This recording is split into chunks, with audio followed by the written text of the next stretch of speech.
हमारी बिहार की धरती से एक से बढ़कर एक लोग निकलकर परचम देश के मानचित्र पर दुनिया में बहराते हैं और बिल्कुल एक अलग ही विधा में जिन्होंने अपना मुकाम हासिल किया। मैं उन शख्सियत को आमंत्रित करना चाहूंगा। एक युवा लड़का अपने कुछ दोस्तों के साथ ट्रेन में बैठकर निकल पड़ता है अपनी मंजिल तलाशने के लिए, और जब वो वहां पहुंचता है तो कैसे वो फर्श से अर्श का रास्ता कामयाबी के तौर पर हासिल करता है, यही एक परियों की कहानी जैसी साबित करने वाली कहानी है। हमारे आज के कार्यक्रम के विशिष्ट मेहमान श्री मुकेश सहनी जी की जोरदार तालियों के साथ स्वागत किया जाए। पशुपालन और मत्स्य संसाधन मंत्री मुकेश सहनी जी, जो कि एमएलसी के तौर पर अब उन्होंने शपथ भी ली है और अब बाकायदा वो बिहार विधान परिषद के एमएलसी भी बन चुके हैं। बहुत बहुत स्वागत। मुकेश सहनी जी, सबकी हम बात कर रहे हैं और आत्मनिर्भर बिहार के साथ साथ किशनगंज की बात और किशनगंज की आत्मनिर्भरता की बात हो रही है। हमें जरा वो किस्सा और कहानी और वो स्थिति जरा बताइए कि जिसने मुकेश सहनी को आत्मनिर्भर बनाया। देखिए, कहानी तो कई बार आपके चैनल पे मैंने रख चुका हूं और सबसे पहले आपको बहुत बहुत धन्यवाद कि आपने बिहार में एक कार्यक्रम लेके चल रहे हैं आत्मनिर्भर बिहार, जिसको आपने चुना, जो बिहार के अलग अलग ज़िले हिस्से में जाकर और समाज के बीच में, वहाँ के सम्मानित लोगों के बीच में आपने जो कार्यक्रम चलाया, ये बहुत ही सराहनीय है। इसके लिए तहे दिल से आपके सभी टीम को बहुत बहुत बधाई देता हूँ कि आपने ये ऐसा पहल किया है। और रहा मेरी कहानी, तो खुली किताब है। एक गरीब परिवार, मछुआरा परिवार में जन्म लिया और 18 साल की उम्र में, जिस उम्र में हमें खेलना कूदना था, स्कूल कॉलेज जाना था, उस उम्र में मैं मुंबई पहुंचा और वहां पे अपने मेहनत के दम पर संघर्ष किया, मजदूरी किया। 900 रुपये महीने से मैंने अपने करियर को स्टार्ट किया और हमें सफलता प्राप्त हुआ। फिर मैंने देखा कि हम तो काफ़ी आगे निकल चुके हैं, लेकिन हमारे अपने लोग काफ़ी पीछे रह गए हैं और उनके लिए भी कुछ काम करना चाहिए, उनके लिए भी हक और अधिकार के लिए लड़ाई लड़ना चाहिए। और पिछले 6 साल से लगातार मैं आज बिहार में हूँ और बिहार में एक समुदाय, एक निषाद समाज जो काफ़ी पिछड़े हैं, उनके हक अधिकार के लड़ाई लड़ते लड़ते एक पॉलिटिकल पार्टी बनाकर और आप लोगों के बीच में आज बिहार सरकार का मैं आज माननीय मंत्री हूँ। माननीय मुख्यमंत्री जी के नेतृत्व में जो बिहार जो 15 साल से बिहार प्रगति के रास्ते पे चल रहा है, आत्मनिर्भर बिहार हम आज कह रहे हैं, लेकिन उससे पहले इसके पीछे बहुत सारा माननीय मुख्यमंत्री जी ने काम किया है और इस लायक बना दिए हैं कि आज कल हम अपने पैरों पे, अपने दम पर खड़ा हो सके। बिहार में सर उठा के पूरे हिंदुस्तान में हम कह सके कि मैं बिहारी हूँ। क्योंकि जिस समय में मैं बिहार से बाहर गया था, उस समय में अपने आप को बिहारी कहने में थोड़ा सा हिचकिचाहट हमें महसूस होता था, लेकिन आज गर्व से कहता हूँ कि पूरे हिंदुस्तान में कि मैं बिहारी हूँ। तो निश्चित तौर पे जो कल से बेहतर आज है और हम युवा, पूरे बिहार के सारे 12 करोड़ 13 करोड़ जो हमारे जनता है, हम सबको मिलकर आज से बेहतर आने वाले समय में बिहार को बनाना है, यही हमारी लक्ष्य होएगा। माननीय मुख्यमंत्री और उप मुख्यमंत्री तारकिशोर प्रसाद जी के नेतृत्व में एक टीम है जो बिहार सरकार के तौर पर काम कर रही है जी। आपने अपनी आत्मनिर्भर बनने की कहानी बताई जी, संघर्ष बताया। अब आपके कंधों पर जिम्मेदारी है बिहार को आत्मनिर्भर बनाने की। आपके मंत्रालय ने अभी तक इन 3 महीनों के दौरान वो कौन से काम बताए हैं जो यहां आप हमारे मंच के जरिए लोगों को बताना चाहेंगे, और आगे का विजन क्या है, आगे की सोच क्या है कि बिहार प्रगति के रास्ते पर आगे जाए आपके मंत्रालय के जरिए? देखिए, पहले से ही 15 साल से लगातार एनडीए की सरकार है बिहार में। अब मजबूती से एनडीए का जो फर्ज है बिहार के जनता से, वो बखूबी निभा रहे हैं और नई सरकार बनी है, उसका मैं एक हिस्सा भी हूँ। और निश्चित तौर पे लगातार माननीय मुख्यमंत्री जी के नेतृत्व में, तारकिशोर जी के नेतृत्व में जो हमारे एनडीए की सरकार है, मजबूती से जो हमें जवाबदेही मिला है, उसको हम लोग भरपूर प्रयासरत हैं कि उसको आगे बढ़ाएं।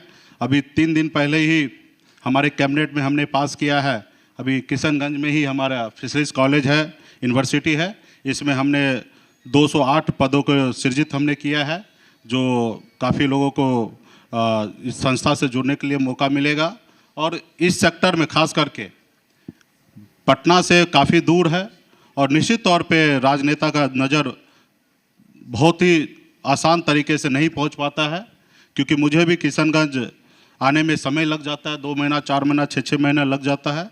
लेकिन मुझे लगता है कि हमें समय रहते हुए और इस क्षेत्र में मैं जाऊं और इस क्षेत्र में जो भी समस्या है उसको मैं देखूं।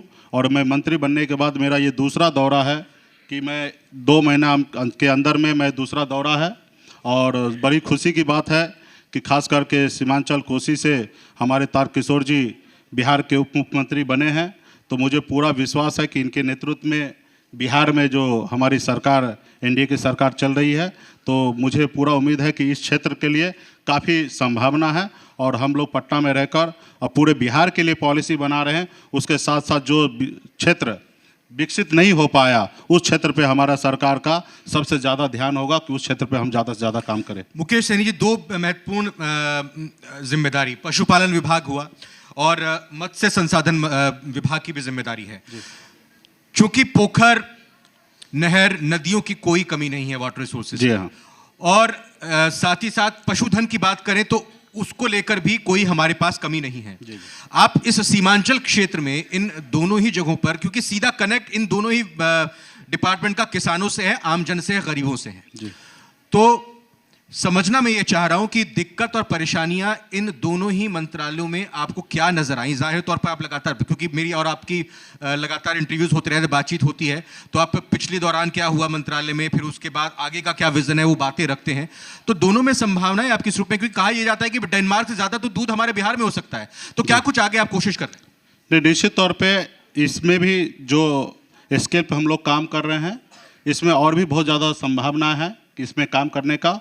और इसके लिए हमारी जो अगले 2021 और 22 का जो बजट आने वाला है, इसमें हम लोगों ने बहुत कुछ हमने नया करने का मैंने कोशिश किया है। आने वाले समय में आप सभी को जानकारी प्राप्त होगा कि हम लोगों ने खास करके युवा को नज़र में रखते हुए जो हमारे आत्मनिर्भर बिहार बनाने के लिए हमारे जो लक्ष्य है 20 लाख युवा को रोजगार देना, तो इस रास्ते पे हम लोग काम करेंगे और हमारे मंत्रालय से ज़्यादा लोगों को रोजगार दे, उस रास्ते पे हम लोग काम करें। जो नई पॉलिसी हम लोग ला रहे हैं, जिसमें हमने 4 प्रोजेक्ट हम ला रहे हैं, जो डेड लैंड है पूरे बिहार में, ऐसे जगह पे आप किसान से ज़मीन को एक्वायर करके एग्रीमेंट करके वहाँ पे आप तालाब को निर्माण करा सकते हैं और मछली पालन आप कर सकते हैं। उसके लिए सरकार बड़े पैमाने पे गरीब किसान को सहयोग करने के लिए हम लोगों ने पॉलिसी बनाया।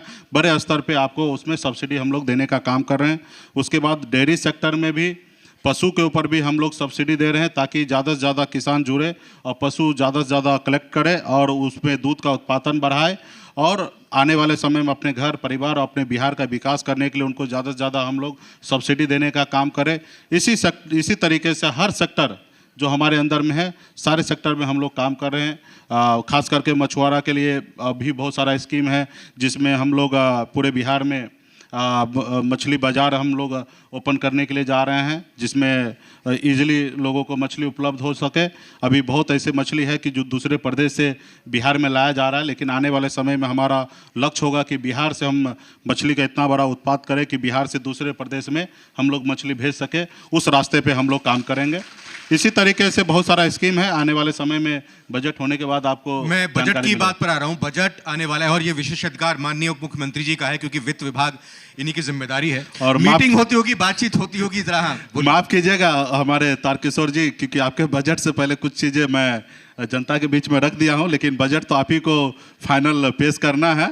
लेकिन हमारी सरकार का बेहतर पॉलिसी है और हम लोग मिलकर हर डिसीजन ले रहे हैं और माननीय मुख्यमंत्री नीतीश जी के नेतृत्व में जो एनडीए सरकार चल रही है, और भरपूर आने वाले समय में आपको भी इस सरकार के तरफ से जो समाज का, जो बिहार के जनता का जो उम्मीद है, वो जरूर आने वाले समय में हम लोग उस पर खरा उतरेंगे। ट्यूनिंग कैसी आपकी, क्योंकि ये नया तजुर्बा आपका है बतौर मंत्री, माननीय मुख्यमंत्री नीतीश कुमार जी के साथ या उप मुख्यमंत्री आप ही के लगभग क्षेत्र से ही आते हैं तारकिशोर जी, तो कुछ ऐसा एक बॉन्डिंग बन जाती है कि एक ही क्षेत्र, एक ही इलाके से आते हैं, कुछ ऐसा अतिरिक्त स्नेह आप नजर पाते हैं माननीय उप मुख्यमंत्री जी का अपने प्रति? नहीं, निश्चित तौर पे हम लोग आज से नहीं, काफ़ी सालों से साथ जुड़े हुए हैं। और कोई भी चीज़ मुझे अगर बात रखना है माननीय मुख्यमंत्री जी के बीच में तो बेझिझक कभी भी आधी रात को भी हम लोग फ़ोन करते बात करते हैं।